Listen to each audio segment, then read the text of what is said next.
Je suis persuadé que vous allez lui réserver un accueil chaleureux et que vous allez poser des tas de questions. Bon, écoutez, en 2 mots, pour tous ceux qui n'auraient pas vu, contrairement à moi, tous les films de Jean, d'ailleurs, je n'ai pas vu tous ces films de télévision. Car effectivement, dans sa carrière, il y a autant de films de cinéma que de télévision, plutôt de télévision d'ailleurs dans la deuxième moitié, et on pourra poser des questions sur à la fois les raisons pour lesquelles effectivement on est passé de l'un à l'autre, ou qu'on a alterné, et surtout aussi quelles sont les différences d'écriture, de tournage, d'investissement à la télévision, au cinéma, ou est-ce que c'est simplement des films qui sont les mêmes, mais dans des tuyaux différents. Ça, on va pouvoir un petit peu explorer ce terrain-là.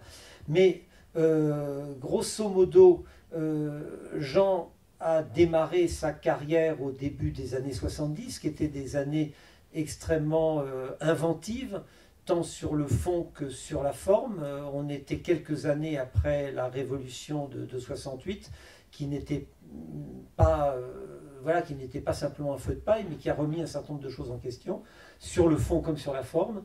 Et je pense qu'on peut dire que les films de Jean se sont inscrits effectivement dans cette démarche d'interroger la société, mais en le faisant de façon aussi ludique que possible. Alors, on ne va pas citer tous ces films, il y en a beaucoup. On en a parlé un petit peu tous les deux dans le train.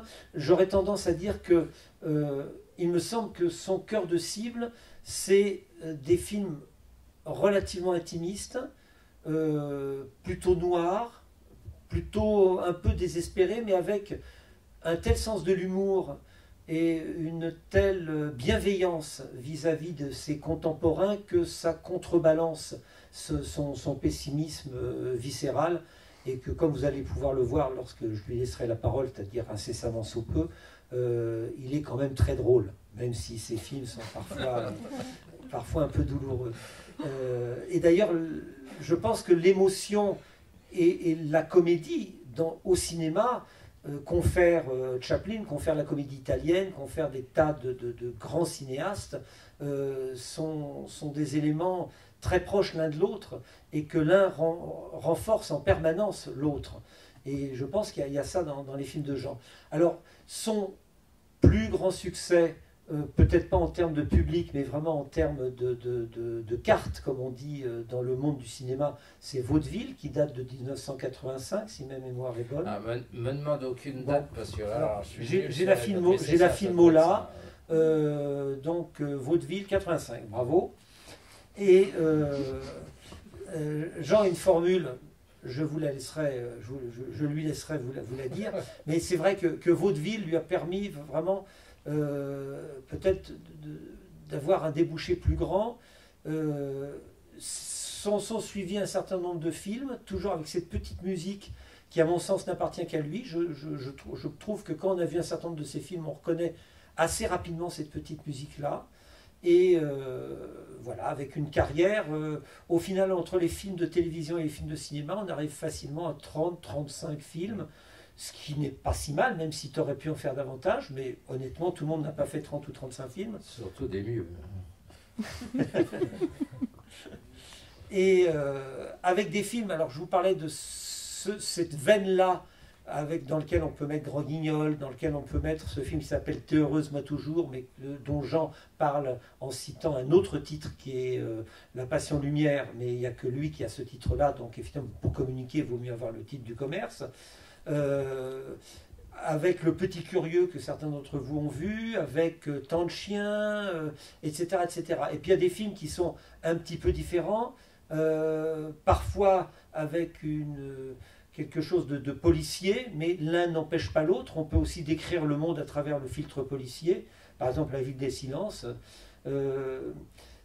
En voyant Le Petit Curieux, je me suis dit que la façon un petit peu décalée qu'il a de décrire le monde, c'est un petit peu comme ces villes sous cloche où on secoue, il y a de la neige, et d'ailleurs il y a de la neige dans Le Petit Curieux, mais d'une certaine manière, c'est vrai aussi alors pas de Tant de chiens, si de Tant de chiens, c'est vrai aussi de La Ville des Silences, et il aime bien les microcosmes pour jeter un regard ironique, généreux et désespéré sur le monde qui nous entoure.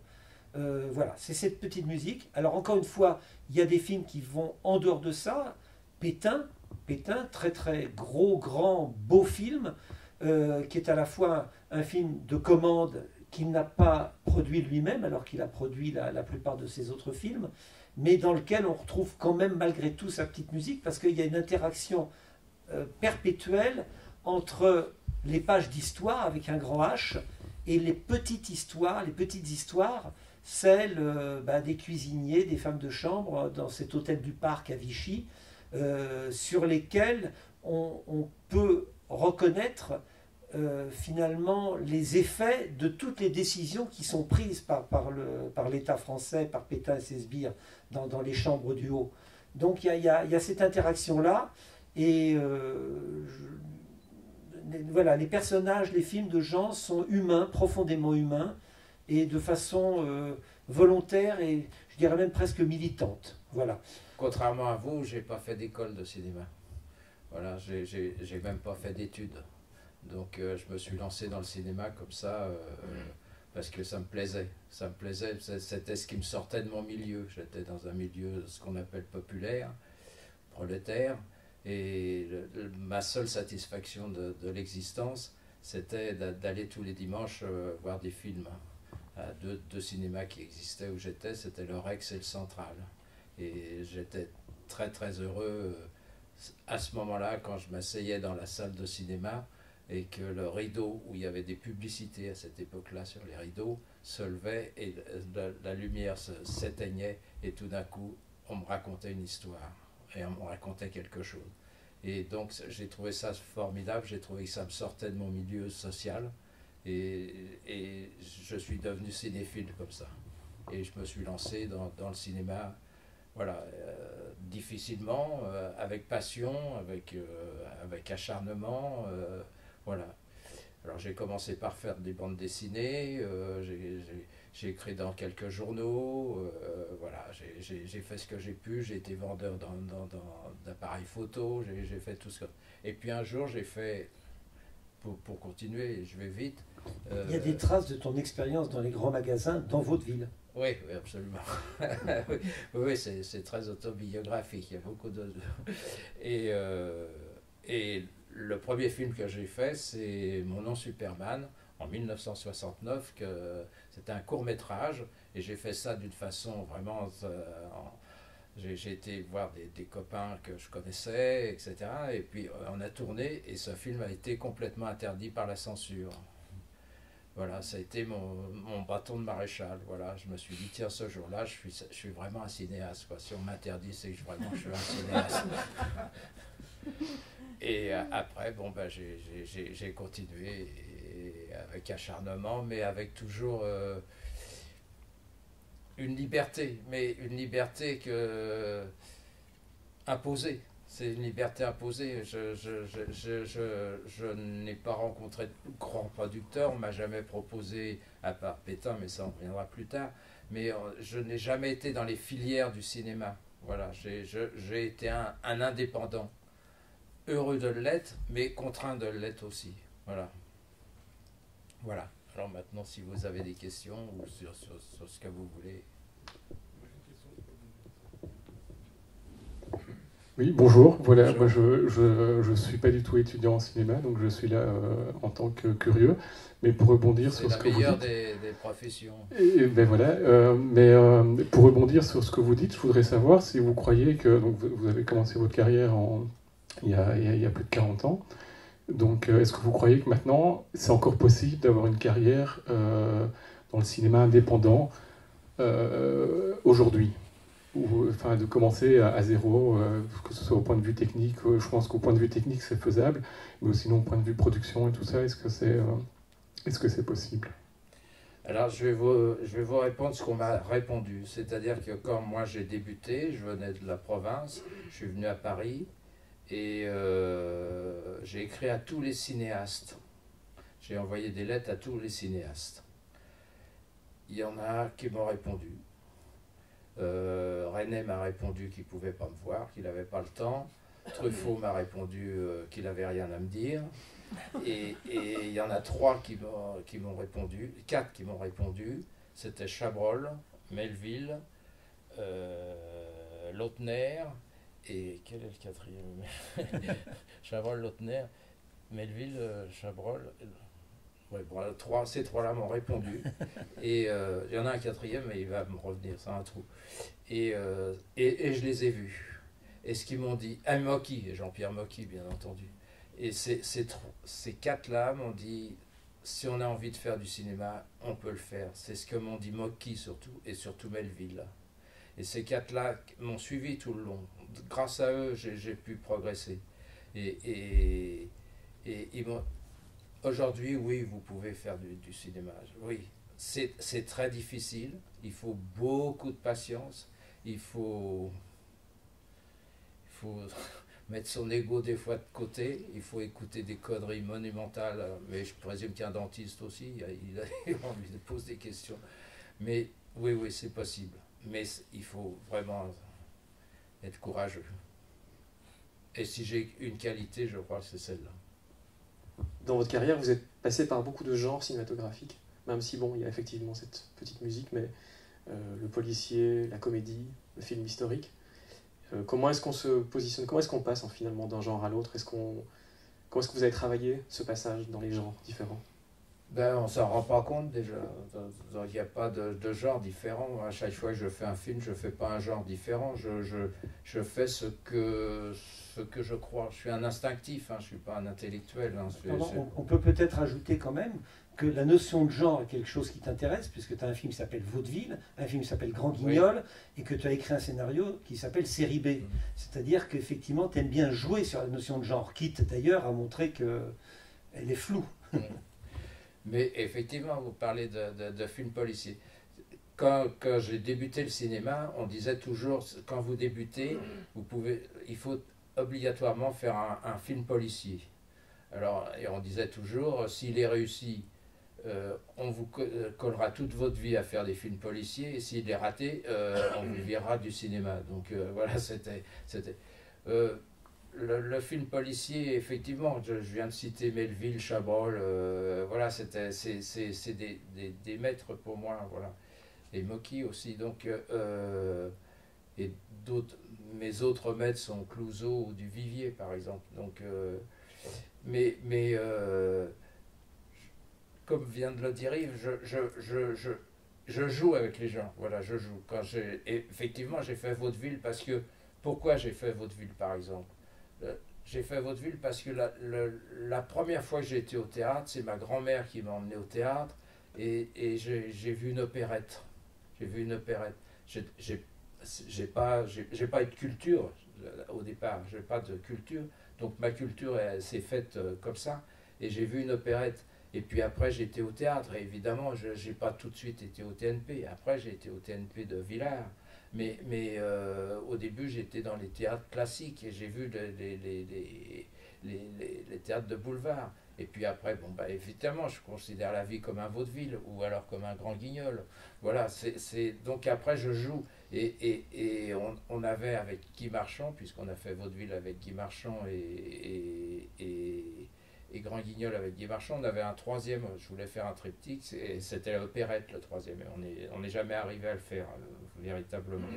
Donc voilà, je passe non pas d'un genre, parce qu'à chaque fois j'exprime ce que j'ai envie d'exprimer. Donc comme le disait Yves tout à l'heure, il y a les mêmes thèmes qui reviennent, qui sont la solitude, surtout la solitude des êtres et le désespoir. Donc voilà, c'est surtout ça. Mais je l'habille peut-être autrement, voilà. Donc vous venez d'en parler là, mais j'étais curieux de savoir, sur une carrière complète, combien est-ce qu'il y a de projets que vous n'avez pas pu faire, qui ont dû être abandonnés pour une raison X ou Y, et pourquoi, et est-ce que vous en regrettez certains, etc. Oui, ouais, oui, il y en a énormément, il y en a des nombreux. Là, je viens de perdre 5 ans là, à vouloir monter les pieds nickelés. Voilà, je voulais terminer ma carrière, comme vous dites, c'est un mot que je déteste, mais parce que j'ai jamais pensé faire une carrière déjà. Je suis tellement... je suis tellement étonné de ce qui m'est arrivé, d'avoir pu faire des films et de pouvoir être là, ne serait-ce que ce soir. Pour moi, c'est quelque chose d'étonnant. Donc, oui, j'en ai abandonné beaucoup. Parce que pas pu les monter. Et là, j'ai perdu 5 ans à essayer de monter ces Pieds nickelés. Je voulais que ce soit mon dernier film. Et je n'y suis pas arrivé. Il faut de l'argent pour celui-là. Pour celui-là, pour faire les Pieds nickelés tels que je le conçois, il faut de l'argent. Il faut beaucoup plus d'argent que pour faire Vaudeville, ou pour faire Grand Guignol, ou pour faire Le Petit Curieux que vous avez vu, je crois. Il en faut autant que pour faire Pétain. Mais Pétain, l'argent était là. C'était pas moi le producteur. Donc j'ai abandonné ça. Je le reprendrai peut-être après, mais je crois que mon temps est compté maintenant. Non, mais si c'est ton dernier film, c'est mieux que tu en fasses d'autres avant. Non, mais oui, mais malheureusement, tu sais très bien que le temps n'est pas extensible. Tous les cinéastes ont des projets abandonnés, mais il faut savoir aussi à quel stade on les abandonne, parce que les cinéastes ont des idées qui fusent en permanence, et puis il y en a qui vont jusqu'au scénario, il y en a même qui vont jusqu'à un début de tournage. Non, j'ai deux vraiment, les Pieds nickelés, et j'en ai un autre qui est Marius Jacob. Je ne sais pas si vous connaissez Marius Jacob. C'est celui qui a inspiré Arsène Lupin, le vrai personnage d'Arsène Lupin, anarchiste en 1900. Donc ça fait X temps que j'essaye de le faire. Je ne suis pas le seul. Il y avait Francis Giraud qui voulait le faire. Il y avait Bertrand Tavernier qui voulait le faire. Personne n'arrive à le monter. Mais là, c'est des problèmes de scénario. Tandis que les Pieds nickelés, par exemple, c'est des problèmes financiers qui m'ont empêché. Puis il y en a d'autres que j'ai pas fait. Et voilà. J'en ai plein de mes tiroirs des scénarios. J'écris et puis après j'essaye. Mais où on ne trouve pas l'acteur, et souvent on ne trouve pas l'argent. Surtout pour moi, je veux dire, moi je peux faire que des films à un certain niveau.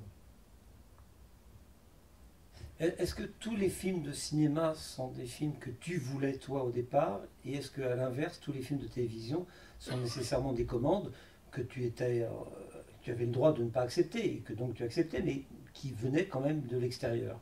Ça, c'était une bonne question, parce que, par exemple, quand j'ai fait Brouillard au pont de Tolbiac, un Burma à la télévision avec Guy Marchand, ça, c'est un film que je voulais à tout prix faire, que j'avais contacté, Léo Mallet, qui est l'auteur des Burma, que j'avais contacté à une époque, et pour le faire, et il m'avait donné les droits de son livre.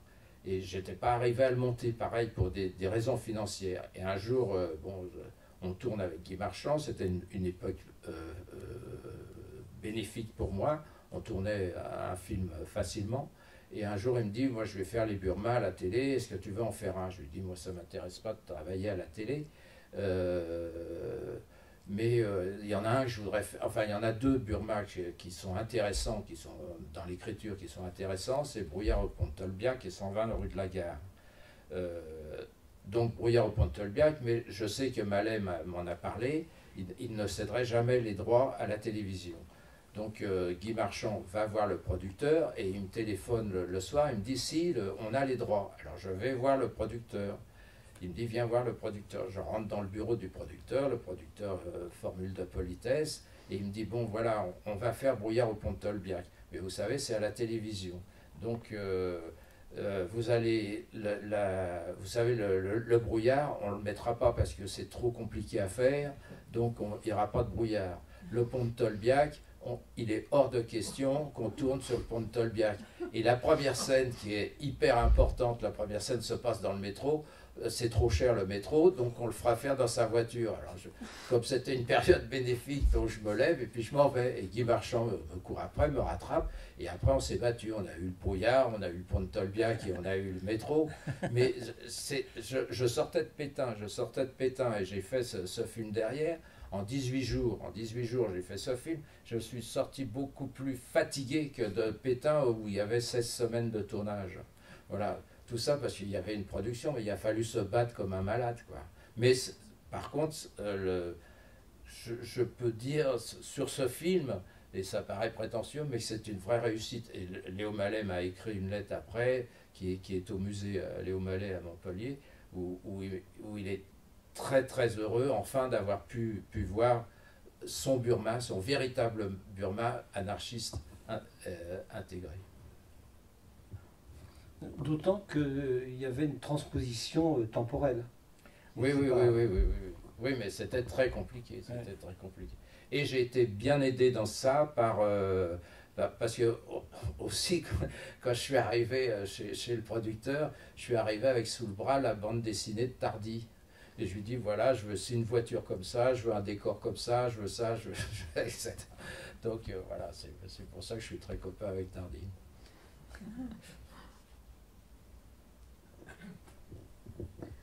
J'ai encore une question sur les influences. Vous avez cité une série de réalisateurs tout à l'heure, français, qui vous ont influencé. Qu'est-ce que vous pensez de la nouvelle vague? Parce que vous commencez à faire du cinéma à la fin des années 60, et tous les réalisateurs que vous citez, la plupart, hein, pas tous, mais sont des gens... je ne peux Est-ce que ça vous a influencé, je veux dire, puisque bien sûr. Quand je passais mon temps à aller au cinéma, hein.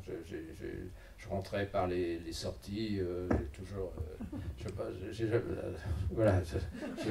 passais partout. Donc, et un jour, je suis rentré dans un cinéma et j'ai vu un film fantastique qui m'a ouvert toutes les horizons possibles. C'est À bout de souffle. C'est évident que tout d'un coup, pour moi, c'était le bonheur, c'était le bien-être, c'était un film qui me correspondait, qui était fait apparemment avec les moyens que je pouvais avoir, et pour moi c'est un moment fantastique. Après, ce qu'ils sont devenus, ça c'est autre chose, mais ceci dit, Chabrol a été mon... Parce que pour faire un premier film, il faut un conseiller technique. Et donc j'avais demandé à Chabrol de l'être. Alors il a été conseiller technique, donc le CNC m'a permis de tourner. Mais j'ai jamais vu Chabrol sur le plateau. Déjà sur les siens, il va pas, donc pourquoi il serait venu sur le mien là? Voilà, non, bien sûr, la nouvelle vague, c'est fantastique. Mais, sauf que on parle toujours de la nouvelle vague, on parle toujours de Godard, de Truffaut et de Chabrol. Mais elle a commencé avant. Il y a Louis Malle, il y a Melville, il y a Mocky, il y a Lelouch. Il y a Lelouch et Vadim. C'est très important. C'est deux cinéastes très très importants. Parce que Lelouch a libéré la façon de filmer et Vadim a libéré la censure. Ce qui est aussi très très important. Bonjour. Tout à vous l'heure, avez les questions, c'est bien. Moi, j'ai pas écrit les réponses. tout à l'heure, vous disiez que vous aviez souvent le thème de la solitude des êtres et du désespoir. Est-ce qu'il y aurait enfin, je voulais vous demander si vous aviez des inspirations qui ont nourri ces thèmes, que ce soit personnel dans votre vie ou externe. T'as beaucoup souffert. J'ai eu une enfance pas très heureuse. Voilà. Et puis, il s'est passé quelque chose qui s'appelle la guerre d'Algérie. Et j'ai eu quelques amis qui sont parvenus ou qui sont revenus dans des états difficiles. Et j'ai surtout eu un ami avec qui je joue au football, qui est un excellent gardien de but. Et qui un jour, son frère m'a téléphoné et il m'a dit il est mort et s'est pendu, gare de Lyon. Et ce garçon avait été obligé de tuer des enfants pendant la guerre d'Algérie et il s'en était jamais remis. Et j'avoue que c'est pas des choses agréables à vivre. Voilà, alors mon premier film, Belle Ordure, parle de ça. Et le dernier que je vais faire en décembre, là, il en parle un petit peu aussi. Merci. Bon. Désolé. On va passer à Corentin.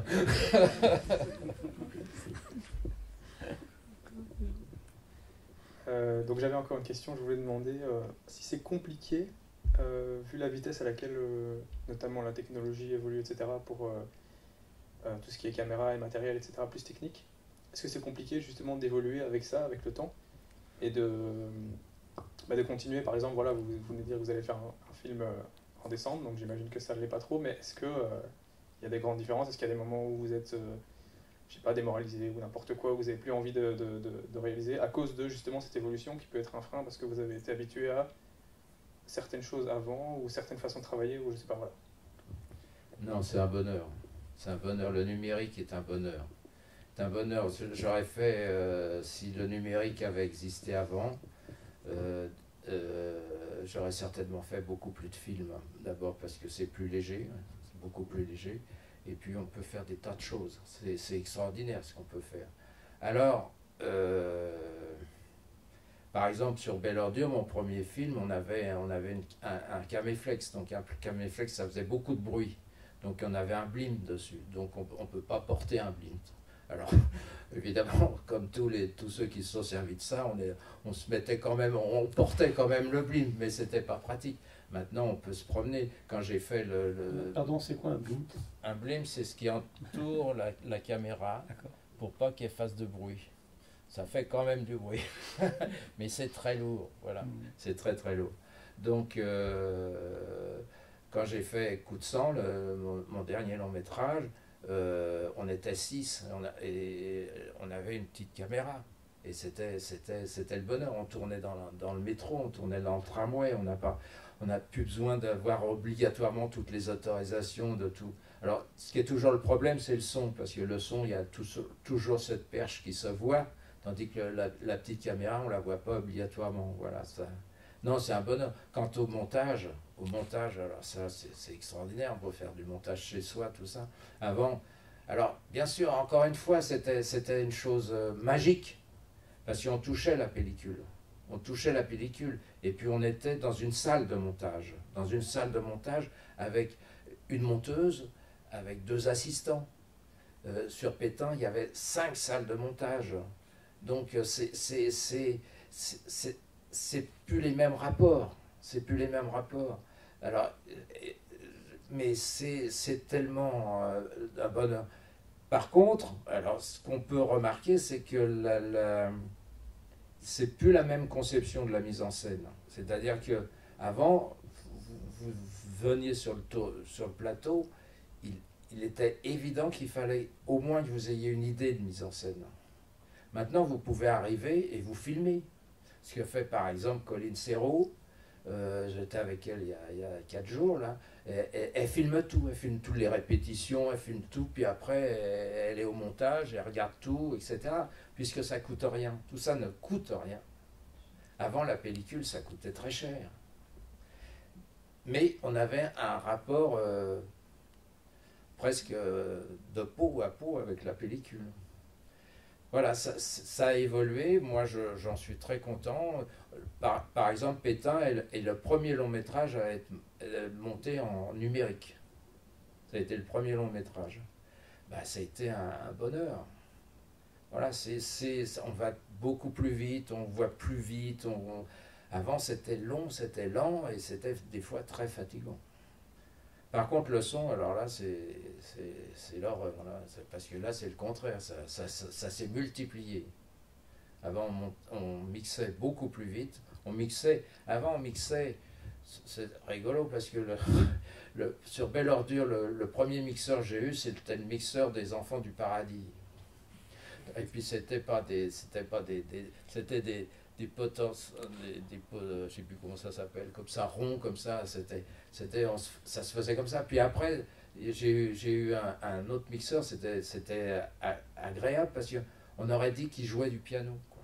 Et maintenant, on fait ça bande par bande. Ouais, allez, t'entends 10 000 fois. C'est une horreur. Le mixage, c'est une horreur.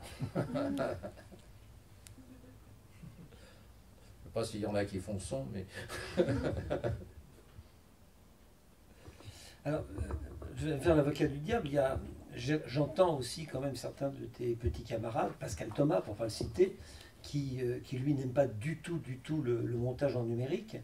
Et même ceux qui pratiquent le montage en numérique ont tendance à reconnaître que c'est tellement facile d'essayer toutes les possibilités que plus rien n'a réellement d'importance, et qu'à l'époque où il fallait une colleuse, qu'il fallait couper la pellicule et qu'on n'allait pas faire non plus à chaque fois des collages et des collages et des recollages parce que ça finissait par l'abîmer, on réfléchissait davantage à ce qu'on faisait et qu'il y avait une véritable importance, une véritable pesanteur à chaque collure.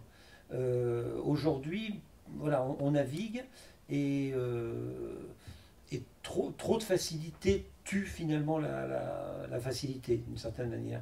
Alors, deux choses. D'abord, avant, quand tu coupais pas le négatif. Oui. Voilà. Donc, tu pouvais couper, recouper. Et si c'était fatigué, tu redemandais un tirage. Oui. Donc, tu pouvais le faire autant de fois que tu Ça voulais. prenait plus de temps quand même, c'est sûr. Ça prenait plus de temps, mais tu Oui. pouvais le faire. Bon. Maintenant, c'est un peu ce que j'ai dit, c'est-à-dire que dans le fait qu'effectivement il y a une certaine facilité, ça tue un peu la mise en scène. C'est-à-dire que, mais je crois quand même que la mise en scène et être metteur en scène, être cinéaste, c'est avoir un œil. Donc, je vois pas mal de films, moins que toi, mais je vois pas mal de films. Je vois encore ceux qui ont un œil et ceux qui ne l'ont pas. Quoi.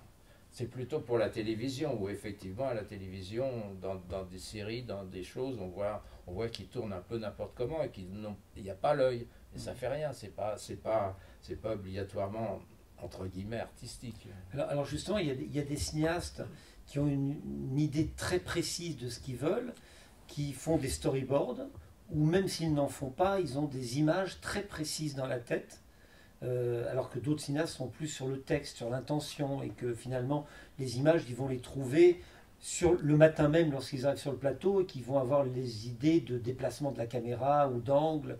Voilà, bon, après, il y a toutes les écoles. Mais il y en a qui, comme on dit, se couvrent et vont filmer sur toutes les valeurs de plan, sous tous les angles, en disant on verra bien ça au montage. Est-ce que toi, tu te couvres ou est-ce que tu as effectivement des images très précises dans la tête au moment où tu arrives sur le plateau? Moi, je n'ai pas les moyens financiers pour me couvrir. Voilà. Voilà, j'ai pas le temps pour me couvrir. Donc, je suis obligé d'avoir une idée. Souvent mauvaise, mais une idée. Hein. Donc, je sais pas. Alors, prenons les Américains, ils se couvrent de tous les... Ils tournent à 2-3 caméras, et ils se couvrent de tous les côtés. Et après, c'est au montage que tu fais le film. Mais voilà, moi, j'ai pas les moyens, et on est nombreux à pas avoir les moyens, donc on a des idées. Et effectivement, tu parlais de storyboard. Moi, je fais pas de storyboard, sauf pour des cas précis, pour Grand Guignol, par exemple, parce qu'il y avait des transformations.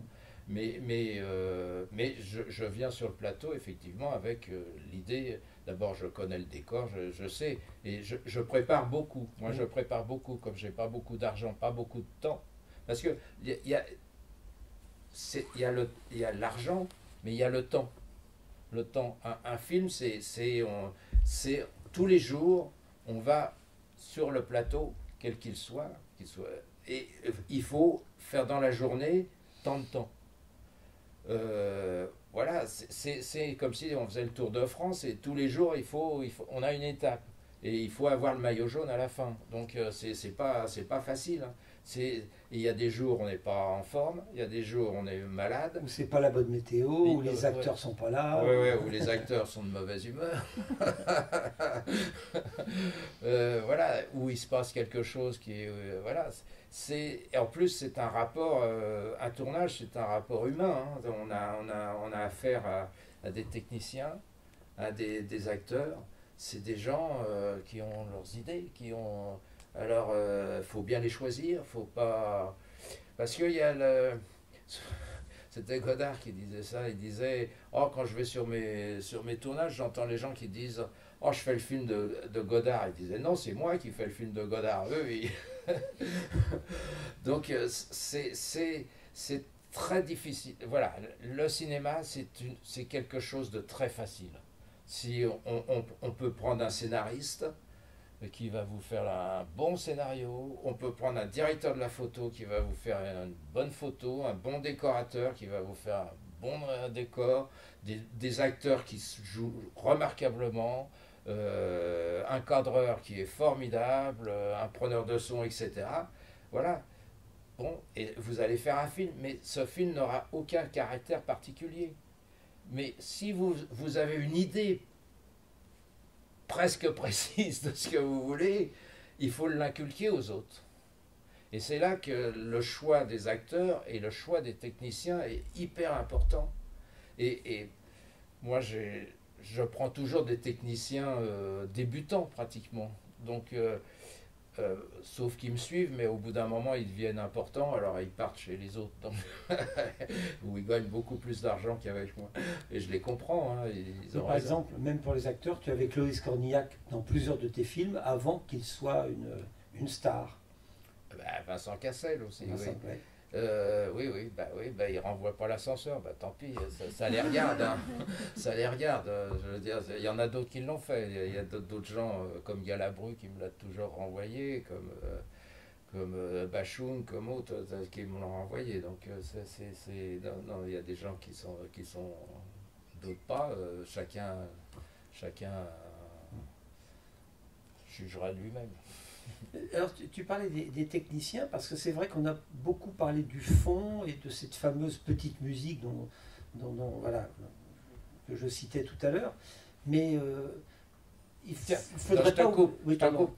Quand j'étais cinéphile, quand je me suis assis dans un cinéma et j'ai vu Les Amours d'une blonde de Milos Forman, là, qu'est-ce que tu veux, tu regardes ça, tu es là, en même temps, c'est un bonheur incroyable, et en même temps, toi qui veux être cinéaste, tu dis jamais j'arriverai à faire ça, parce que tu sais pas le faire. Si je vois Star Wars, pas le premier, hein, mais les autres, je me dis tiens, à la limite, peut-être que je pourrais y arriver, mais Les Amours d'une blonde, comment je vais y arriver? Comment je vais choper le truc? J'en sais rien. C'est la magie, c'est miraculeux, c'est formidable. Ça te fout des coups. Ça. Alors pour ceux qui n'ont pas vu les films de Jean, je tiens à préciser que ces films ressemblent beaucoup plus aux Amours d'une blonde qu'à Star Wars. Là, ce que j'allais dire, c'est qu'on a beaucoup parlé du fond et des personnages populaires, désespérés, mais drôles, etc. On n'a pas beaucoup parlé de la technique, et je voudrais quand même dire que dans tes films, il y a souvent des désirs de dépassement aussi sur le plan, de la mise en scène, sur quelque chose qui... On n'est pas dans le réalisme, et que notamment ça apparaît de façon vraiment flagrante dans ton tout dernier long métrage Coup de sang, dans lequel il y a un certain nombre d'options esthétiques fortes qu'on ne retrouve pas dans la plupart des films. La première, de faire un film en noir et blanc, ce qui aujourd'hui ne se fait plus beaucoup. Deuxièmement, de faire de temps en temps des taches de couleur pour bien montrer, attention, c'est pas du noir et blanc classique. Et troisièmement, en faisant ce qu'on appelle une caméra subjective, pour ceux qui ne connaîtraient pas ce terme, ça consiste à filmer à travers les yeux d'un personnage et de ne voir le monde qu'à travers son regard. Ce qui fait que le personnage en question, on ne le voit jamais, ou éventuellement on voit ses mains, mais on ne peut pas voir son visage puisqu'on voit à travers ses yeux. Donc ce sont des choses extrêmement fortes au niveau des choix de mise en scène. C'est pas aussi flagrant dans d'autres de tes films, mais à chaque fois il y a quand même effectivement une volonté de dépassement et de ne pas être dans du cinéma réaliste ordinaire. Oui. Oui, Ouais, la réponse est difficile. On va répondre sur Coup de sang. Sur Coup de sang, pourquoi j'ai fait ce film? C'est parce que tout d'un coup, je voulais à tout prix faire un film, et je me suis dit, qu'est-ce qui va me faire chier à faire ce film? C'est l'acteur tout le temps qui est présent tout le temps. Un acteur qui va être là tout le long et qui va nous faire chier. Donc, je vais le supprimer. Donc, je vais le remplacer par un subjectif. Et voilà, donc c'est comme ça que je suis parti là-dessus. Et puis, en plus, comme... Mais c'est aussi parce qu'on a une vedette qu'on trouve des sous. Oui, mais là, j'avais pas envie de vedette, j'avais envie de faire un film, voilà, j'avais envie de faire un film. Donc, et je me suis dit, je vais partir là-dessus, je vais faire subjectif, et puis après, bon, comme j'ai personne de coproducteur, donc je vais pouvoir le faire en noir et blanc. Hauteville, ça a été pareil, hein. Je vais pouvoir le faire en noir et blanc. Et puis après, j'ai rajouté quelques petites couleurs parce que ça voulait dire quelque chose dans le film. Et voilà, on part sur Mais de toute façon, même dans les films à Katsu, j'essaye que l'écriture cinématographique corresponde à ce que je veux dire. Alors, pour l'écriture cinématographique, quand j'ai débuté, j'étais un cinéphile, j'allais beaucoup au cinéma, et on me disait, machin, il a du style, machin, il a du style, machin, il a du style. Et je me disais, moi, est-ce que j'ai du style? J'en sais rien. On me disait, Rivette, il a du style, Romer, il a du style. Bon. Et un jour, j'ai rencontré Romer et Rivette. Et puis j'ai discuté avec leurs monteuses et puis leurs techniciens. Ils n'avaient pas plus de style que moi. J'ai bien vu qu'ils bricolaient comme moi. qui ne savaient pas plus que moi que ce qu'ils venaient faire sur le plateau. Donc, et même, je trouvais que je savais encore mieux que ce que je venais faire sur le plateau. Et je me suis un peu libéré peu à peu. Par exemple, j'ai cité Le Petit Curieux, mais après Le Petit Curieux, tu as fait un court-métrage formidable qui s'appelle Help, où les personnages sont filmés sur fond vert parce que le décor est intégralement des dessins de Tardy. Voilà, enfin, ce sont des options esthétiques fortes qui ont des raisons sur ce que tu veux raconter, c'est évident, mais on sent qu'il y a un plaisir particulier par ailleurs à avoir effectivement un univers graphique. Oui, bien sûr, d'abord l'univers graphique de Tardy, on en a parlé tout à l'heure, ça me plaît beaucoup. Mais c'est pareil, j'écris, on va remettre le contexte, j'étais malade, et je devais subir une opération. Et cette opération était lourde, et très très lourde, et je me suis dit, 9 heures d'opération, je ne vais pas m'en sortir à l'âge que j'ai, je vais devenir un légume. Bon, avant de me faire opérer, j'ai envie de faire quelque chose. Donc, je vais faire ce court-métrage. Et j'écris ma petite histoire pour le court-métrage parce que je vais voir le chirurgien. Je lui dis combien de temps j'ai avant que vous me opériez. Oh, il me dit 1 mois, c'est tout, pas plus. Oh, ben, je dis bon, en 1 mois, je peux faire un court-métrage. Donc, et j'écris ma petite histoire et ça se passait dans un grand couloir. Et puis je cherche autour de moi un grand couloir, j'en trouve pas. Et puis je dis, je vais quand même emmerder les gens avec comment je vais faire? Et ben j'ai dit bon, ben je vais demander à Tardy de me dessiner le couloir et puis on va aller dans un studio. Je vais louer un studio, puis je l'ai pas loué, j'ai trouvé un studio gratuit. Et puis voilà. Donc tu vois les conséquences. Voilà. Et l'opération s'est bien passée, merci. Et j'ai eu le prix à Montréal, le grand prix du court-métrage à Montréal. Bonjour, j'ai une question par rapport à l'esthétique de vos films, justement. On a vu à l'ESRA Le Petit Curieux et Je suis heureuse, moi non plus, je pense. Moi toujours. Oui. T'es heureuse, moi toujours, oui, merci. Et je me suis rendu compte que vous accordez beaucoup d'importance à la mise en scène et à comment vous placez les personnages dans un décor. Et par rapport à... Ça veut dire que le décor, j'ai vraiment eu l'impression que raconte aussi l'histoire des personnages. Parce qu'on parle beaucoup de sentiments des personnages, de ce qu'ils ressentent, mais c'est pas des gros plans sur eux, mais ils sont vraiment fondus dans un décor, et c'est par ce décor qu'on sent ce qu'il veut dire. Par exemple, il y avait la scène avec le clown dans... c'est quoi le titre déjà? T'es heureuse, T'es heureuse, moi non plus, je suis désolé. Non, mais c'est très bien. Et il y avait la scène avec le clown où justement, en arrière-plan, il y avait justement toutes ces lumières floues et il racontait sa vie. Ou bien dans le Petit Curieux, j'ai l'impression, enfin c'est peut-être une obsession personnelle, mais j'ai l'impression qu'il y a eu du rouge à chaque plan aussi. Peut-être que je me trompe, mais soit il y avait ce genre de petites choses, des petits détails, est-ce qu'il s'est vraiment pensé ou... Non, mais Comment vous répondre? D'abord, sur le T'es heureuse, moi toujours, vous avez bien fait de ne pas le prononcer, pas dire, parce que le film s'appelait La Passion Lumière. Et puis, quand on l'a sorti, quand on a voulu voir les distributeurs pour le projeter, ils ont dit La Passion Lumière, c'est un titre trop poétique, ça marchera jamais. Nous, on va vous trouver un titre, et ils ont trouvé ce titre-là et ça n'a pas marché.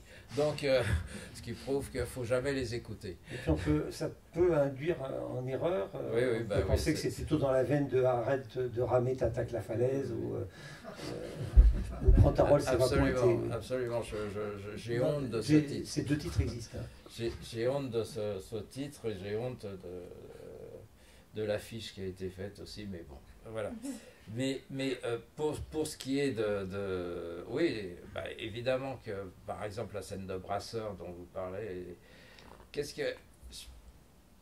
quand on fait du cinéma, on discute avec son directeur de la photo, on cherche avec le régisseur, ou tout seul, ou avec son assistant, on cherche les décors. Encore une fois, je peux vous dire que ce que Melville m'a dit. Melville m'a dit, le décor c'est 100%, l'acteur c'est 100%, le cadre c'est 100%, la musique c'est 100%, la photo c'est 100%. Évidemment qu'on essaye d'avoir une conception de chaque chose, mais c'est tellement... Le cinéma, encore une fois, qui n'est pas très riche, c'est difficile parce qu'on ne contrôle pas tout. C'est par exemple une scène de jour, vous ne contrôlez pas toujours l'éclairage si on n'a pas tous les moyens de le contrôler. La nuit, c'est plus facile de contrôler. Par exemple, la scène de Brasseur, on l'a fait la nuit. En plus, il pleuvait ce jour-là, donc c'était un bonheur. Brasseur gueulait parce qu'il ne voulait pas marcher sous la pluie, mais bon, ça fait rien, il y arrivait quand même. Et puis en plus, Brasseur avait... il a une voix très rauque comme ça, et puis qui sait très très bien faire.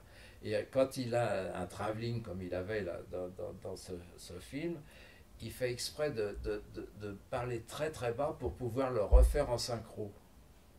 Parce qu'en synchro, comme ça, il retrouve sa voix. Et alors donc on est obligé de le pousser. Enfin, c'est des gags comme ça. Non, mais bien sûr qu'on essaye de tout contrôler. Malheureusement, on n'a pas toujours tous les moyens. C'est pour ça que moi, j'ai beaucoup de préparation avec mes copains qui sont assistants ou régisseurs ou directeurs de la photo ou cadreurs. Parce que la préparation coûte pas cher. Le tournage coûte très cher. Et on se trompe des fois. Et quand on se trompe, c'est terrible. Je peux citer que la phrase de Truffaut. Truffaut dit, un metteur en scène, c'est quelqu'un à qui on pose toute la journée des tas de questions auxquelles il n'a aucune réponse et qui doit donner tout de suite. Et c'est vrai que si on arrive et on vous dit bonjour... Dans la nuit américaine qui dit ça. Ouais, je pense que c'est un très mauvais film. Mais... épouvantable. Mais la phrase est bien. Mais je ne sais plus ce que je voulais dire. C'est pas grave. Vous verrez quand vous ferez... C'est dur le cinéma. C'est dur, mais c'est agréable. Enfin, la mine aussi, c'est dur et c'est pas agréable. Enfin. Le printemps non plus, c'est pas agréable. Vendeur au printemps, c'est pas agréable.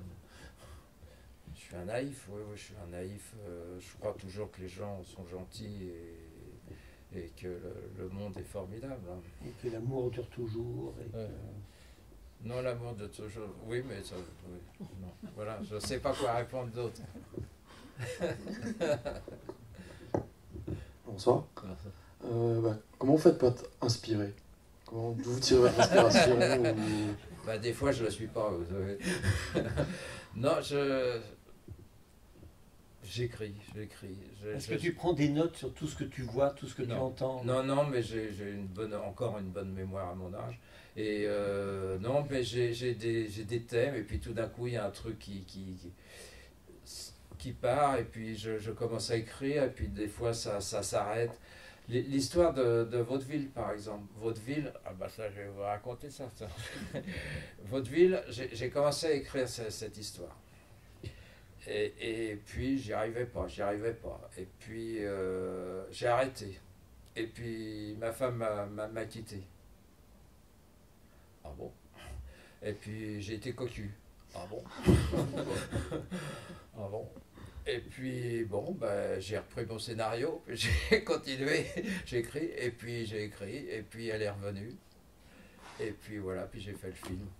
Voilà comment vient l'inspiration de votre film. Elle m'a aidé. Les gens heureux n'ont pas d'histoire. Mais par contre, il vous a dit tout à l'heure que Vaudeville avait été un succès. Alors ça, c'est un truc extraordinaire. Parce que Vaudeville, je l'ai fait. Et je l'ai fait en noir et blanc. Et j'ai eu du mal à le faire parce qu'on ne voulait pas les acteurs que j'avais choisis, etc. Mais enfin bon, peu importe. Et grâce à Yves Boisset, j'ai eu l'avance sur recette. Il était à la commission d'avance sur recette et il s'est battu pour que je l'aie. Et donc j'ai eu un peu d'argent et j'ai pu faire le film. Et après, j'ai fait toutes les maisons de distribution de Paris pour leur montrer le film. Personne n'a jamais voulu le voir. Bon. Et je suis parti sur un téléfilm. On reparlera des téléfilms après. Je suis reparti sur un téléfilm et quelqu'un m'appelle et me dit tiens, si tu veux, on peut présenter ton film au festival italien c'était à Nice. Bon, je dis oui, bon, montre-le, tout ça. Et là, je rencontre Jean-Claude Brialy, qui me dit je viens demain matin voir le film à 8h30, 8h30 la projection. Donc je vais à 8h30 à la projection, il n'était pas là. Et il me dit oh, je me suis levé tard, j'ai pas pu venir. Écoute, il travaillait avec Europe numéro 1, il dit dépose-moi la copie à Europe numéro 1 et je le verrai là-bas. Bon, je lui dépose la copie à Europe numéro 1 et je vais à la sortie. Et à la sortie, je vois Fanny Ardant qui sort, qui venait de la part de Guy Marchand, qui me dit formidable, etc. Très bien. Et je vois un représentant de Pathé, un représentant de Gaumont et un représentant de Publicis, je ne sais plus trop quoi, qui me disent tous on veut le film. Mais je leur dis mais attendez, ça fait 6 mois, même plus que ça fait 8 mois que je sonne à votre porte et que vous ne voulez pas voir le film. J'étais assis dans mon petit appartement, j'étais assis dessus, ça me servait de pouf. Alors je leur dis c'est formidable, alors ils se battent pour avoir le truc. Bon, alors donc le film sort grâce à eux, grâce à Jean-Claude Brialy, et je dis à Jean-Claude Brialy mais comment t'es arrivé à les faire venir? Je leur ai dit qu'Hector Escola avait adoré le film, ce qui était absolument faux. Et voilà, donc ça tient à rien. Et après on a fait des projections de presse, et les gens se battaient pour venir aux projections de presse. Il a fallu multiplier les projections de presse. Voilà, à quoi tient un succès? À rien. Vous sortez une semaine ou pas une semaine, vous êtes dans le vent ou pas, vous êtes... Est-ce qu'il y a des cinéastes français contemporains que vous suivez particulièrement, ou vous êtes attentif à ce qu'ils font Oui, je suis... C'était Colin Serrault, pardon. Oui, Colin. Mais je les connais, donc c'est pas pareil. J'étais ami avec Miller, je suis ami avec beaucoup. J'adore ce que fait Blier, par exemple, que je connais bien aussi. Voilà, il y a des tas de gens comme ça. Oui, j'adore Boisset. Malheureusement, il est malade. Voilà, et puis dans les jeunes, il y a plein de gens. On parlait dans le train de Lioré, j'adore Lioré. Enfin, qui est plus si jeune. Enfin, oui, qui est plus si jeune, mais on parlait de Diastème qui avait fait un français que j'avais adoré. Et voilà, oui, je suis le cinéma. Oui, il y a des choses.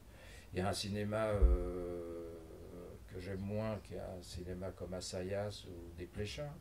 Mais bon, c'est pas mon école, mais bon, voilà. Oui, oui, mais je suis, puis je regarde ça avec plaisir. J'adore le cinéma. Oui, parce qu'il y a des cinéastes cinéphiles et des cinéastes qui ne le sont pas nécessairement. Alors, je sais pas, moi je connais Tavernier qui est très cinéphile. Certes, c'est plus... Corneau était très Bien entendu. cinéphile, Miller était très Il y en a, cinéphile. il y en a aussi d'autres qui ne voient pas tant de films que ça. Ouais, ouais. Ouais.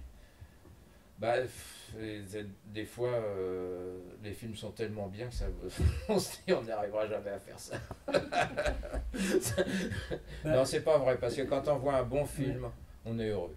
J'ai souvenir que tu m'avais dit jadis que lorsque tu avais eu Série Noire de Corneau, tu avais trouvé ça très mauvais et qu'il t'avait fallu plusieurs semaines avant de te rendre compte que Non. ta réaction de Non, rejet, non, c'était simplement non, parce que non, tu étais non. jaloux. Non, non, oui. Non, ça c'est vrai. Non. Quand j'ai été au cinéma, je vais voir Série Noire de Corneau.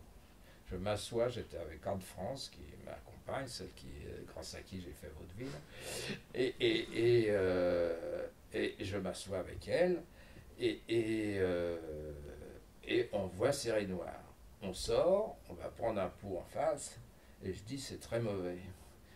Et c'est une femme extrêmement intelligente et que j'aime beaucoup toujours. Et elle me dit, Jean, je crois que tu te trompes. Et je dis, non, non, c'est très mauvais, tout ça. Et bon, on passe un petit temps, et effectivement, au bout d'un moment, je lui dis, oui, tu as raison, c'est formidable, c'est un film formidable, je suis simplement jaloux, j'aurais voulu le faire. Voilà. Et j'ai été voir Corneau après, j'ai été lui dire que son film était formidable. Mais effectivement, c'est comme le film de Lecomte, merde. Tandem, j'ai pas été jaloux là, mais j'aurais voulu faire ce film. Il y a des films comme ça. Ah bah, il y a une petite musique qui n'est pas très loin de la tienne. Voilà, c'est des films que j'aurais voulu faire. Ouais. Ils l'ont fait, tant mieux. Mais il y a d'autres films. Hein. Mais qu'est-ce qui fait que, puisque tu as envie d'exprimer des choses, que ça soit parce que tu as envie de parler de ces choses-là ou parce que l'univers te correspond, qu'est-ce qui fait que c'est vers le cinéma que tu as directement été, alors que on peut écrire, on peut peindre, on peut sculpter, on peut faire de la musique Non, dans mon milieu, j'ai fait du foot. On fait du foot. Dans mon milieu, on n'allait qu'au cinéma.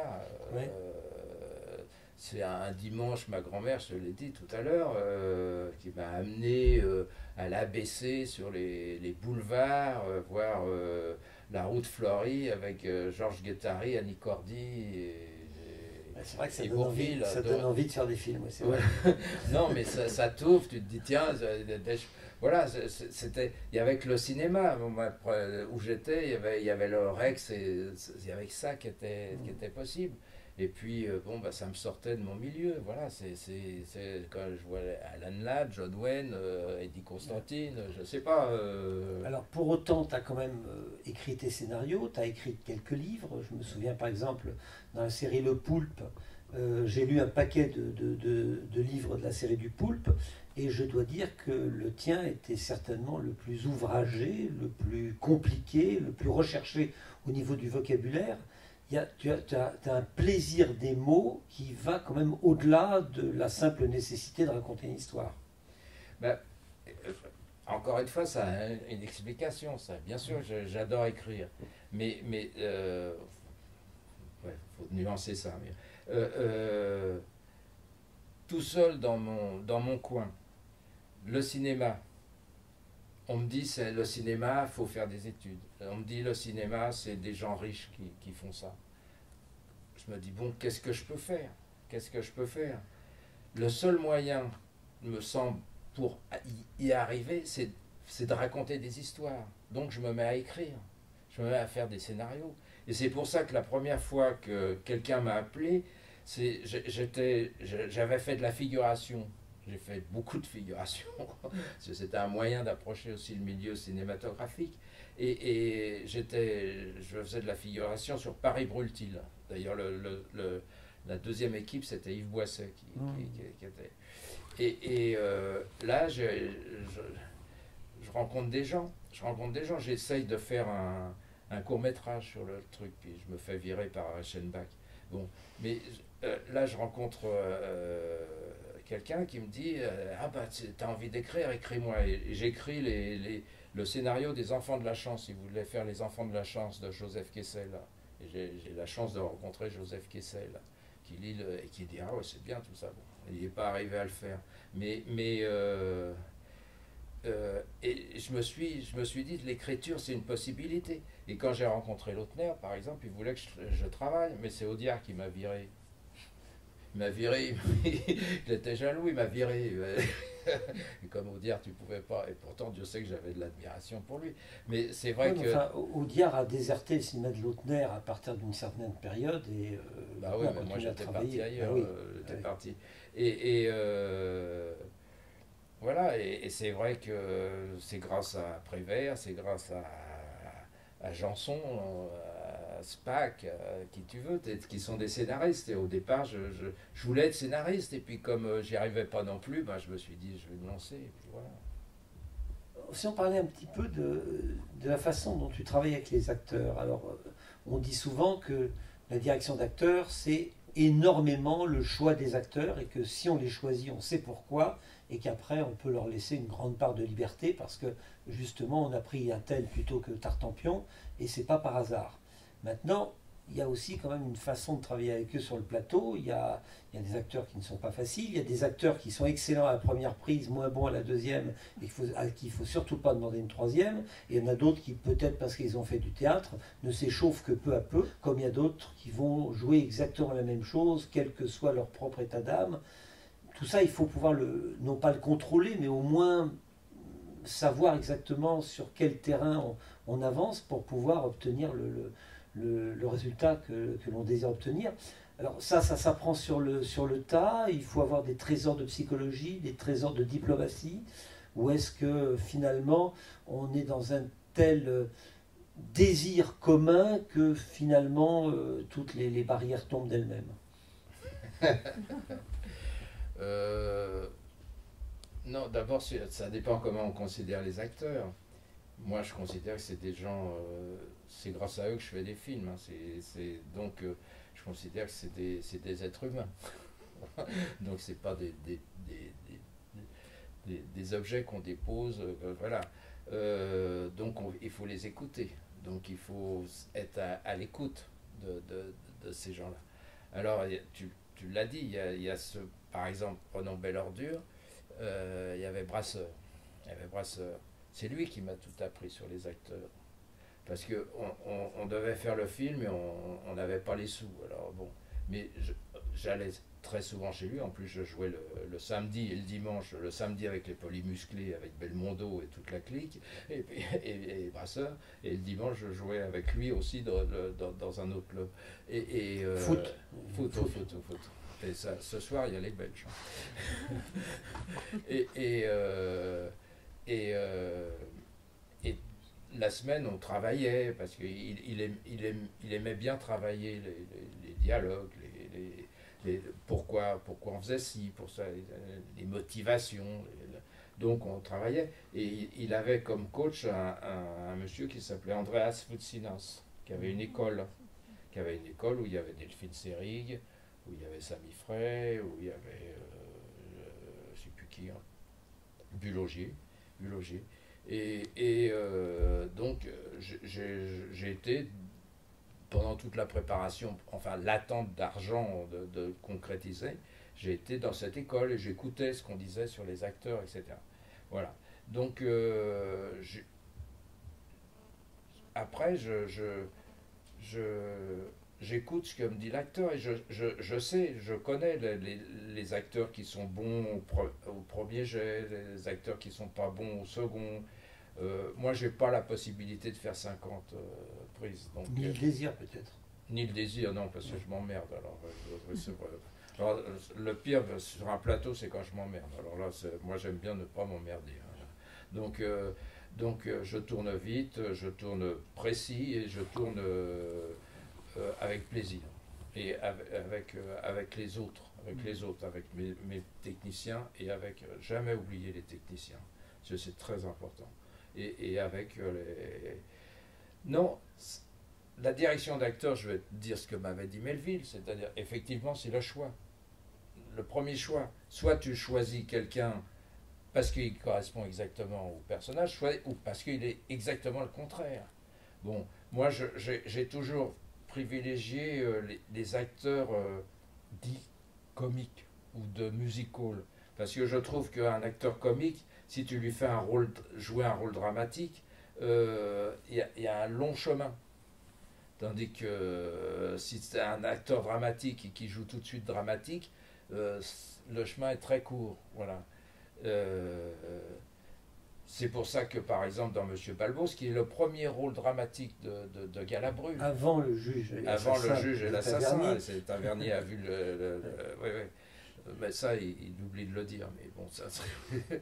Mais donc, c'est pour ça que j'ai toujours été chercher des gens comme ça, d'Arras, voilà. Et puis, j'aime bien les acteurs de théâtre aussi. Dans le prochain film, j'ai Michel Bouquet. Je suis heureux comme un bonheur. Bon, il a 92 ans, on va voir. Je peux pas le faire bouger beaucoup, mais. Mais il est. Non, t'exagères, je crois qu'il est 1925. Non, il a 92 ans. Il est de 24. Oui. Bon. C'est des questions très techniques. Mais il est adorable, hein, formidable. Et il m'a dit en lisant, il lit le scénario, il me dit, bon, je suis d'accord, je le fais, mais je vais le faire sérieusement. Hein. Je viens de le voir au cinéma dans... Oui, dans le film merde. Oui. Oui, bah, d'accord. Hein, il est très bien. Oui, mais bon, alors après, il faut savoir ce que tu veux sur l'acteur. Faut le guider. Voilà, faut les guider. Il y a un type formidable. Tiens, tu parlais de Clovis Cornillac. Clovis Cornillac, il a appris ça de son beau-père, qui est John Berry. Lui, il fait, et ça, il y a beaucoup d'acteurs français qui font pas ça. Et ça, c'est un tort. Il met sur son scénario, avant chaque scène, dans quel état il doit être. Parce que souvent, comme on tourne en petits bouts, hein, alors tu viens de perdre ta femme. Puis, bon, tu vas pas jouer la scène pareille. Mais il y a des acteurs, ils ont oublié. Ils rentrent sur le plateau. Tu dis, attends. Et comme on ne tourne pas dans l'ordre, effectivement, oui, c'est oui. ces fameux raccords d'humeur qui sont difficiles à faire. Tu dis, c'est pas tout à fait comme ça. Bon, là, c'est exagéré. Évidemment, c'est exagéré. Mais c'est bien de cocher des trucs comme ça. Par exemple, quand j'étais encore une fois avec Claude Brasseur, il me prêtait sa maison qu'il avait dans le Midi pour aller en vacances. Et là-bas, il y avait tous les scénarios de son père, Pierre Brasseur. Et il y avait... et je regardais, c'était hyper annoté. Il venait pas sur le plateau en disant « ouais, je vais jouer comme ça ». Pas du tout, c'était hyper annoté. Et c'était vachement bien. Tu vois. Alors, moi je dis, il n'y a pas de direction d'acteur, il y a de guides d'acteurs. Tu vois, on les guide, on leur dit, vous avez telle limite. Et puis, moi, je les laisse assez facilement au départ, parce que des fois, ils te proposent des choses auxquelles tu n'as pas pensé. Et tout d'un coup, c'est un type comme Galabru. Bon, Galabru, j'ai fait 6 films avec lui. Lui, il faut le canaliser. Mais des fois, il te propose des trucs formidables. Et il faut faire attention de ne pas s'en priver. Parce que ce qui est bon, c'est pareil, un technicien, il te propose quelque chose. Si c'est bon, autant l'intégrer, le film va y gagner. Donc, il faut être diplomate. Il faut être humain. C'est pour ça que j'ai beaucoup parlé avec Jean-Yann et de Piala. Voilà, et avec Doris, j'ai tourné avec Doris qui avait tourné avec Piala, et puis Guy Marchand qui avait tourné avec Piala. Et puis, alors moi, je suis comme le monsieur, très curieux. Très curieux. À chaque fois que j'ai un acteur avec moi, avec tous les acteurs qui ont tourné avec Truffaut, je demandais comment ils faisaient Truffaut avec eux. Parce que moi, je sais rien.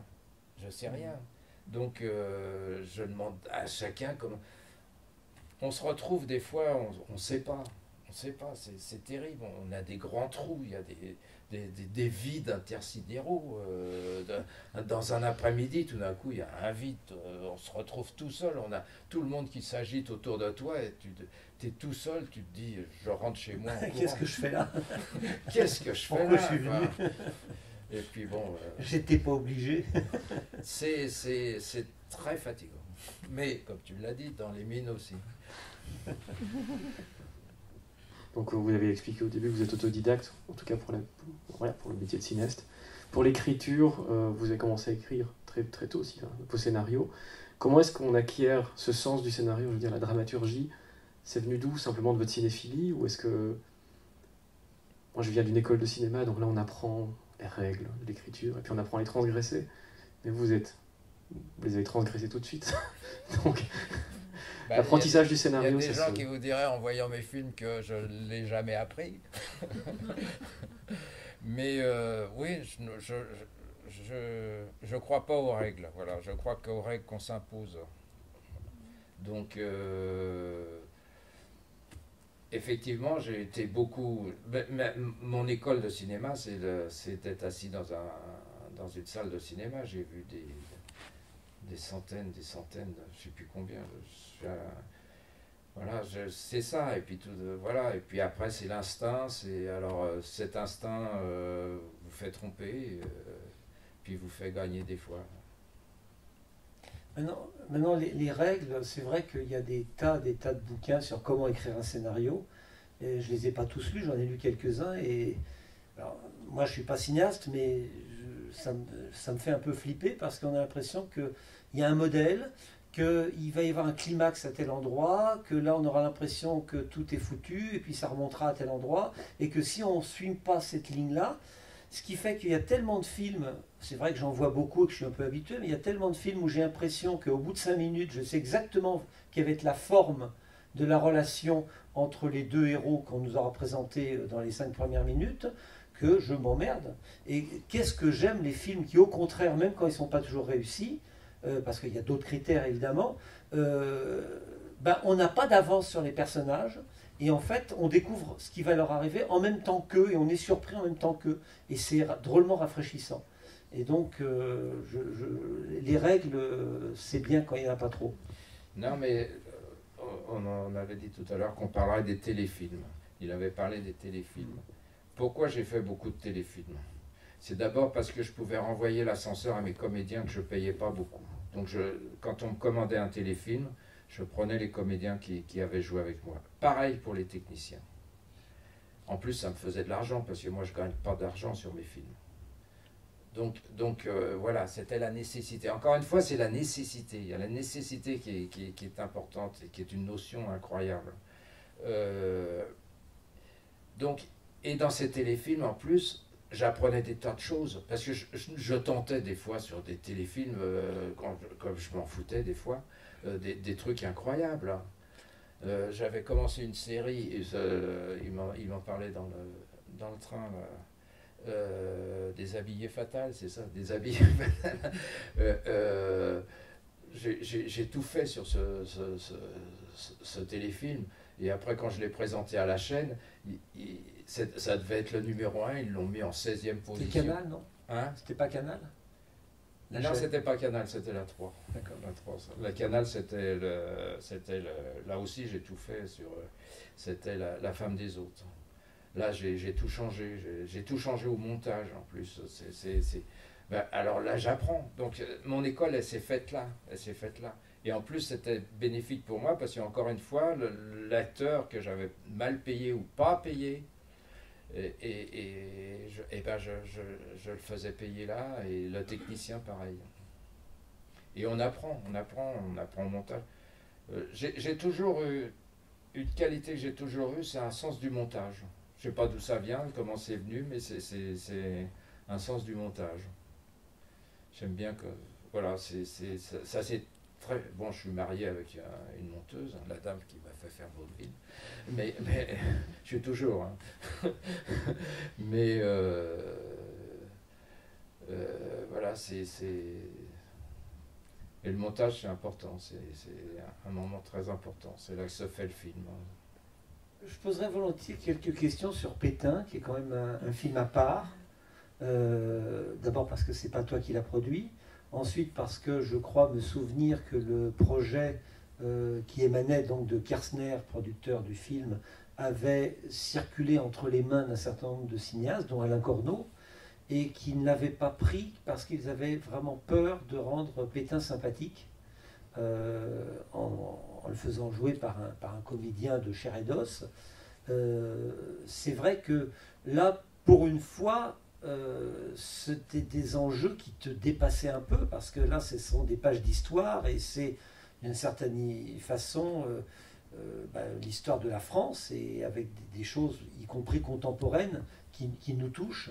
Est-ce que tu t'es senti investi d'une mission? Est-ce que tu te sentis éventuellement écrasé ou un peu, éventuellement avec un peu de trouille sur est-ce que je suis à la hauteur de cet enjeu-là? Est-ce que je vais tout contrôler ou est-ce qu'il y a des choses qui risquent de m'échapper? On est dans un contexte un petit peu particulier et effectivement, c'est pas innocent de parler de Pétain, de parler de la guerre, de la résistance, de l'extrême droite, de la Shoah. Enfin bon, la barre est haute. Oui. On commence par quoi? J'étais chez Kirchner, Jacques Kirchner, un producteur, et je travaillais sur Marius Jacob, Alexis Marius Jacob, qui était ce film que j'ai toujours envie de faire. J'ai toujours le scénario à la maison, enfin j'en ai plusieurs d'ailleurs, mais je pense que je le ferai jamais. Et depuis X temps, il me parlait de Pétain qu'il devait faire. Il y avait t'as raison, Costa Gavras, Corneau, je crois que Tavernier aussi. Enfin, il y a plein de gens qui sont passés, qui ont fait. Et sur lesquels on s'attendait en fait. Oui, oui, oui. Et qui ont abandonné après à un moment. Et Kirchner, avec qui je connaissais bien, venait souvent me dire: est-ce que tu veux le faire? Et je disais non.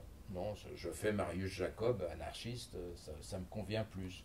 Et si tu as un film sur la résistance, je veux bien le faire, mais Pétain, moi, c'est pas mon truc. Et un jour, il descend dans le bureau, il me dit: Jean, il faut que tu le fasses, parce que j'ai les droits du livre qui vont arriver à la fin, et puis si je le fais pas dans les 6 mois qui arrivent, je le ferai jamais, et je tiens absolument à le faire parce qu'il avait sa sœur qui avait été déportée. Donc il voulait absolument faire quelque chose sur Pétain. Et je lui dis: c'est lourd quand même, voilà, bon. Je dis: écoute, laisse-moi quelques jours de répit, et je pars, et je demande à ma compagne, celle qui m'a fait faire le bruit. Et je lui dis: est-ce que tu crois que je peux le faire? Elle me dit: non, surtout pas, tu le fais pas. Et puis je vois Alain Rioux, et qui me dit: ah Jean, il faut que tu le fasses à tout prix, et je vais t'aider. Je vais participer avec toi au scénario, je connais Alain bien. Rioux, critique de cinéma et journaliste au Nouvel Obs, entre autres, auteur de livres. Et scénariste. Un très grand scénariste. Paresseux, mais très grand scénariste. Très grand scénariste qui, s'il n'avait pas été paresseux, aurait été un type formidable. Et il me dit: il faut le faire. Je dis: bon, je retourne voir Kirchner, je lui dis: écoute, j'ai réfléchi, je veux bien le faire, mais à la seule condition, c'est qu'il y ait des petits personnages où on voit ce que les décisions prises à Vichy fait sur les petits personnages. Il me dit: oui, je fais une lettre, parce que j'avais lu que Scorsese faisait ça, faisait ça avec ses producteurs, c'est-à-dire écrivait des lettres en disant: il y aura ci, il y aura ça, il faut le faire comme ci, il faut le faire comme ça. J'ai écrit une lettre de 12 pages où je lui dis exactement comment je veux le faire. Et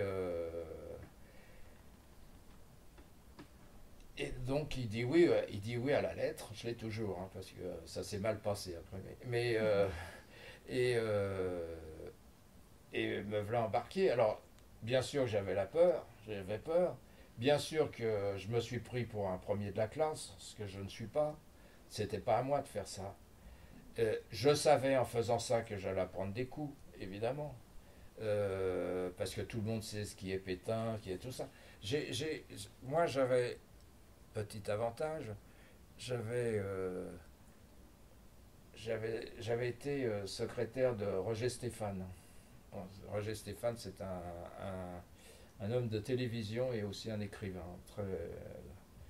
Et j'avais été son secrétaire et par lui, j'avais pu avoir beaucoup de dossiers secrets sur cette période, parce qu'il travaillait là-dessus. Donc, comme il était très gaulliste, c'était un gaulliste de gauche qu'on appelait à cette époque-là. Et donc, j'avais déjà pas mal de choses. Mais tout le monde, paraît-il, savait tout. Bon, voilà. Et non, mais je savais surtout que j'allais prendre des coups, et puis que le tournage serait difficile, parce que c'était pas... On était 150 à l'équipe technique. 150. Moi qui aime bien les rapports humains, qui connaît les prénoms des gens, qui dit bonjour tous les matins, au revoir le soir.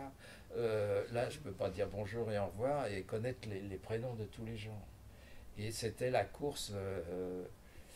Ça a été une belle aventure. Je me suis mal entendu évidemment avec le producteur. Ça s'est mal fini. Le film qui existe n'est pas le film que je voulais. Le film qui existe n'est pas le film que voulait le producteur. C'est un compromis. C'est-à-dire, pour être clair, lui voulait quelque chose de plus classiquement historique et que tu n'insistes pas autant que ça sur les petits personnages dont tu parlais. Il voulait qu'on les vire au montage, les petits personnages. Il m'a viré il a viré la dame qui m'a fait faire le vaudeville du montage. Alors je lui dis, si vous virez la dame là, elle s'appelle Anne-France. Si vous virez Anne-France, évidemment, je m'en vais aussi. Donc, elle est restée, évidemment. Mais c'est pour ça que depuis ce jour-là, elle ne veut plus faire de montage. Mais... Ouais, enfin, sauf que en temps normal, c'est toi qui produis. Dans ces cas-là, ça se passe un petit peu mieux. Bah, ça se passe très bien, mais oui, mais là, ça l'a traumatisé. Ça a été épouvantable, vraiment épouvantable. Ce personnage est méprisant et voilà. Bon, j'en dirai pas plus. Donc voilà. J'ai mon bonheur sur ce film, c'est d'avoir vu Jean-Yann, c'est que je connaissais un petit peu déjà, parce que c'est lui qui m'avait acheté mon deuxième court-métrage. Et ça a été un bonheur d'être pendant 16 semaines avec Jean-Yann, avec Dufilo aussi, et avec tous les autres comédiens, parce qu'il y avait 250 comédiens. Donc, Dufilo nous a beaucoup fait rire dans d'autres films. Là, il était presque à contre-emploi, à ceci près que, si ma mémoire est bonne, il trouvait que tu étais un petit peu dur avec Pétain et que lui trouvait que c'était plutôt un homme sympathique. Il était maréchaliste, mais encore une fois, on discutait avec lui. Lui, il avait vécu cette période. Oui. Il disait, on ne savait rien. C'est facile à nous. J'avais discuté aussi avec Pivot, Bernard Pivot. Oui, il y avait une émission d'apostrophe spéciale Pétain. Oui. Et avec Bernard Pivot, j'avais dit, j'ai fait ce film parce que je ne sais pas ce que j'aurais fait, moi. On se pose tous la question. D'où l'intérêt de suivre les petits personnages, justement, pour voir comment, confrontés à ces problèmes-là, ils réagissent. Il y a un plan où il y a Clovis Cornillac et Pierre Cognon, que tu connais, qui sont deux employés de l'hôtel, qui disent qu'est-ce qu'on va faire. Et il y a deux couloirs. Il y a un couloir qui part à droite, et le Pierre Cognon va à la milice, et le couloir de gauche, Clovis part... pour éviter le STO, part comme résistant. Ouais. Voilà. Mais c'est aussi tout le flottement qu'il y a dans Lacombe-Lucien, qui à l'époque avait fait scandale, où le Lacombe-Lucien en question va voir le résistant et on lui répond, mon petit gars, t'es trop jeune, rentre chez toi, et puis on n'en a pas parlé, et à la place, il va... J'ai cité Louis Malle tout à l'heure dans les... Oui. C'est vrai que y a cette fragilité-là des personnages où on est au-delà des pages d'histoire.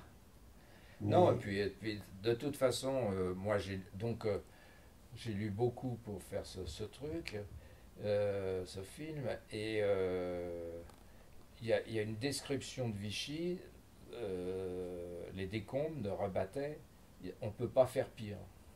Ce qu'on a fait nous avec cynisme, on peut pas. Il l'a fait bien plus lui. Oui, alors qu'a priori on pouvait penser qu'il était plutôt sympathisant. Oui, il est plutôt Oui. sympathisant. Ben, c'est vrai qu'il y a un côté presque comédie italienne dans la description du pouvoir, où on s'aperçoit que les ministres se jalousent parce qu'il y en a un qui a plus grand lavabo, une plus grande chambre que son voisin, et qu'on ramène les choses à très très peu de choses. Et j'adore la scène aussi où on voit, je sais pas, son directeur de cabinet qui vient voir Pétain, qui dit « j'ai pensé à tel discours », et Pétain dit « non, non, c'est pas bien, on pourrait faire peut-être... je fais don de ma personne à la France. Ah oui, c'est bien, ça sonne bien ça. » Et puis après, on se dit, tiens, ça, c'est des phrases historiques. Tout ça est véridique. Hein. Encore une fois, après, on a, avec Rioux, on a travaillé avec Marc Ferraud. Et tout ce qu'on avait inventé avec Rioux, il nous a dit, mais vous êtes largement en dessous de la vérité. C'est vrai que c'était une période tellement affreuse je te dis, Dufilo, il nous disait, on n'avait que la radio. On savait rien du tout. Mais dans quelle chaîne on écoutait aussi, si c'était Radio Paris ou Radio Londres. Oui, mais tu pouvais pas avoir facilement. Oui, bah oui. Enfin, c'était pas. Enfin, voilà. Non, mais ce qui est intéressant pour ceux qui s'intéressent aussi à l'histoire, c'est on est presque pris à contre-pied parce qu'il y a une sorte de légende comme quoi Pétain serait pas un si mauvais homme. Après, il y a toute la théorie qu'il était le bouclier pendant que De Gaulle était le glaive et que finalement, ils n'étaient pas totalement en contradiction l'un avec l'autre et qu'il a temporisé, que bon, etc. Alors que Laval était au contraire vraiment un hitlérien vraiment de conviction. C'est d'ailleurs lui a été fusillé à la Libération. Or, d'après le film, on se dit plutôt que Pétain est un opportuniste absolument total, franchement lâche, et c'est le mot de la fin, d'ailleurs dans le film, alors que Laval assume ses choix jusqu'au bout, tout en sachant que il est fou de faire ces choix-là.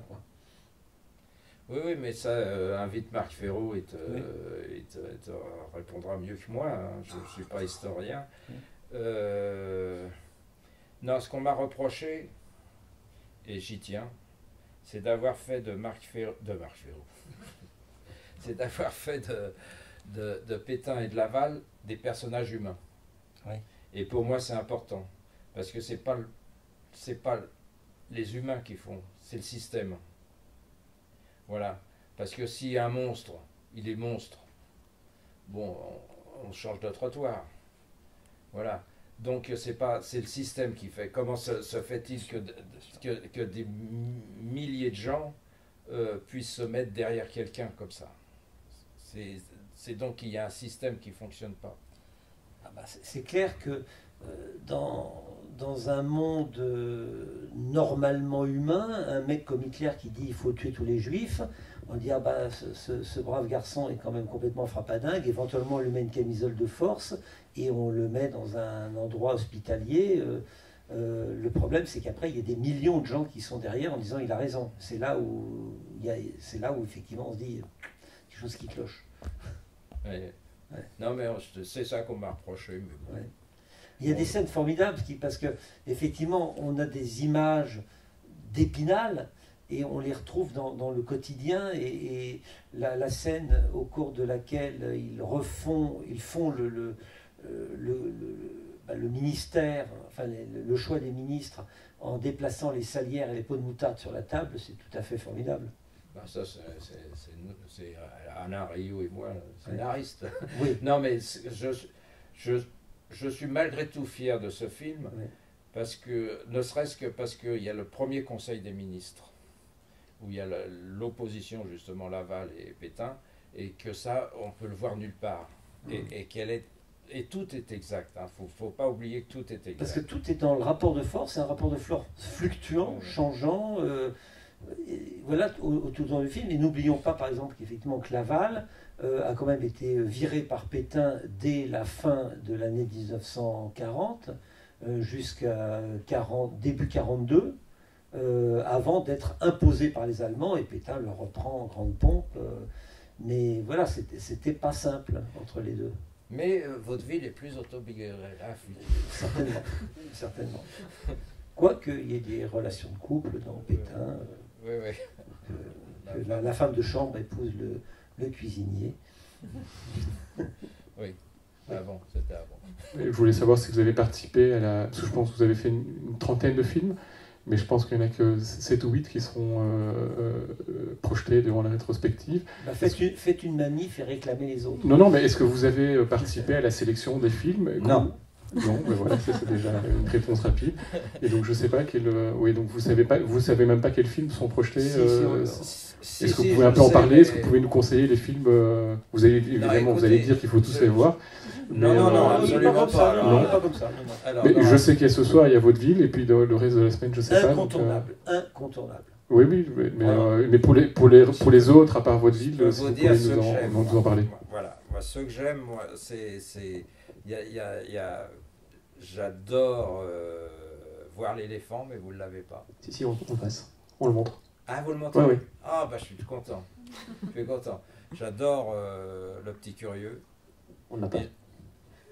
Si, vous l'avez, le petit curieux. Non, on ne le montre pas. Ah bon. Alors, Et j'adore... alors les choix, peut-être, juste Oui. parce qu'il était disponible, les vaudevilles, on ne l'avait pas.